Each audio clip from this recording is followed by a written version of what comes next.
kama ni siku ya mwisho, jiandae kwenye kupokea.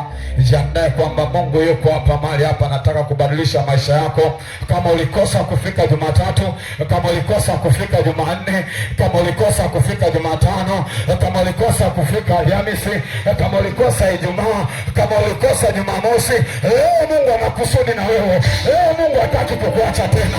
Leo Mungu anataka kutoa hapo. Leo Mungu anataka kuondoa hapo. Leo Mungu anakusudi na wewe. Ndio maana amekuleta. Anasema ni yeye ukaanza vibaya.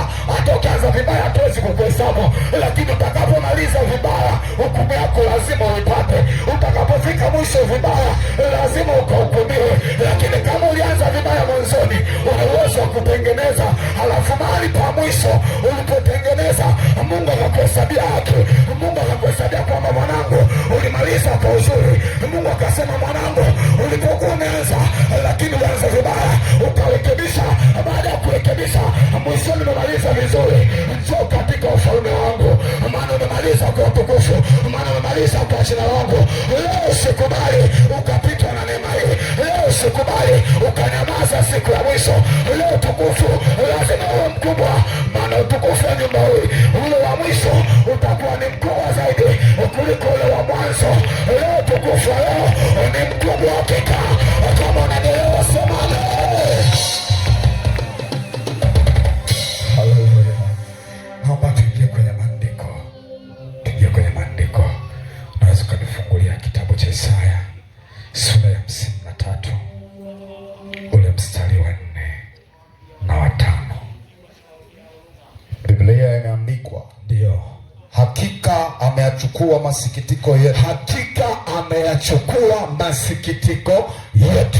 Amejitwika huzuni zetu. Tuishe kwanza hapo. Hakika ameyachukua masikitiko yetu, amejitwika huzuni zetu. Hizi ni habari ambazo Isaya alikuwa anazinena, nabii wa Mungu, tokea kipindi hicho miaka 400 kabla ya kuja kwa Kristo. Anazungumza kwa habari ya Kristo kwamba yeye atakayekuja hakika ameshachukua masikitiko yetu, amejitwika huzuni zetu. Tulikuwa na huzuni kwenye masuala ya uchumi, lakini yeye amechukua hayo masikitiko yetu. Tulikuwa na huzuni kwenye afya, lakini yeye alipochukua huzuni ile ya kiafya akatupa afya tele. Tulipokuwa na masikitiko kwenye uchumi tukasema hatuwezi kuinuka, lakini yeye alipochukua ametupa kuinuka tena. Waliposema ya kwamba hatuwezi kuendelea, lakini yeye alipochukua ile huzuni ndipo akatupa kuendelea. Waliposema ya kwamba ugonjwa hawezi kupona huyu mtu, wakasema lazima tie hapa, lakini yeye aliye mwema akachukua huzuni ya magonjwa akajivika yeye, alafu sisi akatupa uzima. Alipochukua ule ugonjwa, yeye akachukua ule ugonjwa akaishi nao pale msalabani. Alipokuwa msalabani, ule ugonjwa sugu ukawa umeishia pale, lakini kwetu akatupa afya. Ndio maana tuko leo tunadunda na Yesu, ni kwa sababu afya yetu. Yeye alichukua ugonjwa akatupa afya. Alipochukua wakasema ya kwamba akienda shuleni hawezi kuelewa, hawezi kuendelea, lakini alichukua kufeli kwetu, yeye akatupa kufaulu. Ndio maana tunaendelea. Wakasema ya kwamba hata akienda kwenye ndoa yake lazima imsumbue, lazima asifike miaka 3, lakini alipochukua ile ndoa ambayo ilikuwa inasumbua, ile ndoa ambayo ilikuwa na misukosuko, ile ndoa ambayo ilikuwa ieleweke, yeye Baba akatupa ndoa iliyo njema. Ndio maana unakuwa na amani na ndoa yako, ndio maana unakuwa na amani na ndoa yako. Ndio maana wengine wanasimama anasema namshukuru Mungu kwa sababu sikutegemea kama ningeweza kuvuka hii ndoa. Ilikuwa ni changamoto. Mawifi walisimama waliokuwa wanataka ilete huzuni, mashemeji walisimama waliokuwa wanataka ilete huzuni, lakini baada ya kuchukua akatupa amani, akaachilia amani, akaachilia uzima, akaachilia afya, akaachilia uchumi, akaachilia hata mwanga. Mara ambapo tukasema hatuwezi kuvuka, walipochukua Baba alipokuwa msalabani akachukua maskini wetu akajitwisha, akachukua fedha zetu za kudharaulika akajitwisha, lakini akatupa heshima. Ndio maana kuna mahali unaweza ukapita wakakuheshimu, sio kwamba ulistahili, lakini ndiye Baba aliyekupa heshima tu, lakini ndiye Baba aliyekupa utukufu, lakini ndiye Baba aliyekupa heshima. Kuna wakati unaweza kudharau mtoto wa Baba, kama ndazi wako kajizarau, lakini kumbe wewe ni mwaminifu. Yamekupa heshima. Kuna maana ulikatia kama unaona kama siwezi kuendelea, lakini kuna mwingine anasema ningekuwa kama yule, anasema ningekuwa kama yule, wanasema ningekuwa kama yule. Ndio ambao mpokea Yesu. Ukimpokea Yesu Bwana Mwokozi wako, hata kuna wakati unaweza ukaona kitu, lakini na Yesu ndani yako ukiwa kutazama anakutamani, maana afya yako imejengwa kwa Yesu, maana afya yako imejengwa na ngome ya Yesu, maana afya yako imejengwa na ngome ya Yesu. Endelea kutumisha. Bali alijeruhiwa kwa makosa yetu, bali alijeruhiwa kwa makosa yetu, alichubuliwa kwa maovu yetu, alichubuliwa kwa maovu yetu. Adhabu ya amani yetu ilikuwa juu yake, adhabu ya amani yetu ilikuwa juu yake, na kwa kupigwa kwake sisi tumepona. Rudia tena hapo, mtumishi wa Mungu. Adhabu ya amani yetu ilikuwa juu yake, adhabu ya amani yetu ilikuwa juu yake, na kwa kupigwa kwake sisi tumepona, na kwa kupigwa kwake sisi tumepona. Nataka nione waliompokea Yesu ambao wanasema kwa kupigwa kwake sisi tumepona, wakimpigia kelele za shangwe, wakisema Baba, kwa kupigwa kwako sisi tumepona, tumepokea uzima tena, tumepokea afya, tumepokea uzima, tumepokea afya, tumepokea uzima, tumepokea afya. Baada ya kupigwa kwake inapoje leo ndugu yangu, kama anasema kwa kupigwa kwake sisi tumepona, lakini mbona angania dhambi, lakini mbona dhambi na kutafuna, lakini mbona dhambi na kutafuna? Ni kijana mdogo ambao ni mdogo, lakini umekongoroka, ni kwa sababu ya dhambi. Mpe Yesu maisha yako, mpe Yesu maisha yako, ili amani ya dhambi zetu aliyotupa alichukua yeye, ili amani ya dhambi zetu alichukua yeye, alafu sisi akatuachilia amani, alafu sisi akatuachilia amani, ile amani ambayo tuko nayo. Basi na wewe mtoto wa Baba, usikiliza nikwambie ndugu yangu, usikiliza vizuri nikwambie, unaweza ukawa huko duniani ukasema inafanya sare, ukasema inafanya sare, lakini nikwambie jambo hili, yawezekana ulichowe. Anasema yeye atakuja na ujira, atakapokuja na ujira, haya mengine unayopata sasa hivi nikwambie ni malupurupu ambayo ni madogo madogo, lakini mshahara wenyewe bado. Umefanya usinzi, umepata ukimwi, hayo ni malupurupu, lakini yuko anayekuja na mshahara, yuko anayekuja na hukumu, yuko anayekuja na mshahara wa dhambi uliyofanya. Hebu mkubali leo Yesu, hebu mkubali leo Yesu, hebu mkubali leo Yesu, hebu mkubali leo Yesu. Anataka badilisha, akupe amani tena, anataka akupe amani tena. Umekwenda kwa waganga, sasa yatosha. Umekwenda kwa wachawi, sasa yatosha.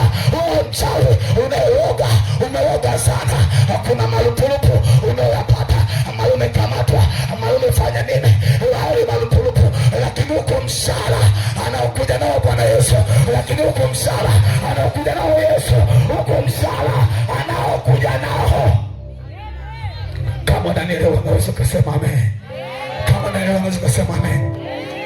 Naomba tufungue kitabu kingine, mtumishi wangu. Isaya 24 mstari wa 19. Ndio. Biblia imeandikwa hivi. Dunia kuvunjika inavunjika sana. Dunia kuvunjika inavunjika sana. Dunia kupasuka imepasuka sana. Dunia kupasuka imepasuka sana. Dunia kutikisika imetikisika sana. Dunia kutikisika imetikisika sana, mpaka leo inatikisika kwa ajili ya ukimwi.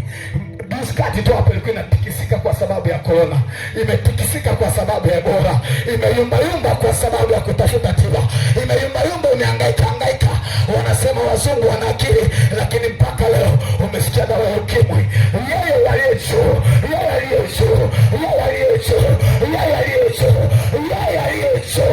ndio mwenye dawa ya ukimwi. Ukimkiri Baba, ukimwamini Yesu, yeye anakuponya. Ukiamini kwa kinywa chako, yeye anakuponya. Ukiamini kwa kinywa chako, yeye anakuponya. Endelea tena Baba. Dunia inalewalewa kama mlevi. Dunia inalewalewa kama mlevi. Kuna wale wanasema ya kwamba ukishalewa unapiga hatua 2 mbele 3 nyuma. Sasa unakwenda unafika lini? Unapiga hatua 2 mbele 3 nyuma. Endelea Baba. Nayo inawayawaya kama machela. Nayo inawayawaya kama machela. Hiyo dunia inawayawaya kama machela. Hiyo dunia inawayawaya kama machela. Naomba nikuachie mambo matano ambayo natakiwa kuyashika kutoka kwenye kile kitabu cha Isaya sura ya 53 tulichokisoma. Jambo la kwanza, kuna habari ya dhambi. Lazima ukubali kubadilika, lazima ukubali kugeuka, lazima ukubali kugeuka, lazima ukubali kugeuka. Ukiangalia katika Isaya kitabu kile cha 42 sura 23 sura 22 mstari 22 anasema ya kwamba watu hawa ni watu walioibiwa na ni watu waliotekwa, wamefungiwa kwenye magereza, wala hakuna waokoaye, wala hakuna semaye toka.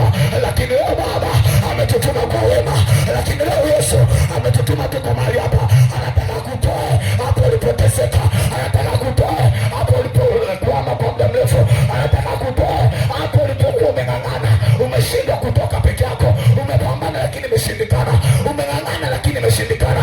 Leo Baba yuko hapa, ukimpokea, ukimpokea, ukimpokea, ukimpokea, anakubadilisha, anakuondoa hapo ulipo, anakuondoa hapo ulipo, anakupa hatua mpya. Akubali kumpokea. Jambo la pili, Baba anasema kwamba alichukua huzuni zetu, ile huzuni ambayo ulikuwa nayo, ile huzuni ambayo ulikuwa nayo, ile huzuni ambayo inakutesa, umelia yatosha. Kama ni watoto, una watoto wazuri ndio, lakini hawakusikilizi, ni kwa sababu uko mbali na Baba. Leo watoto wanaharibika, utasikia wimbi la ushoga. Wewe mama, wewe mama, wewe baba, wewe baba, hebu kubali kumpa leo maisha Yesu, ili uokoe kizazi chako, ili uokoe kizazi chako, ili uokoe kizazi chako. Vijana wa kiume wanaharibika kwa sababu ya ushoga. Usipokubali kumpokea Yesu, kizazi chako kinaangamia. Usipokubali kumpokea Yesu, anaweza kukiokoa, anaweza kukiokoa. Akubali leo kumpa maisha yako, ili upate kusimama kwa ajili ya kuokoa kizazi chako. Jambo la tatu ni adhabu, ni adhabu. Adhabu zamani yetu alichukua yeye, alizichukua yeye, sisi akatupa amani. Ndio maana tuko hapa tunahubiri leo, ni kwa sababu ya amani. Ndio maana tuko hapa tunasema habari za Yesu, tuna amani.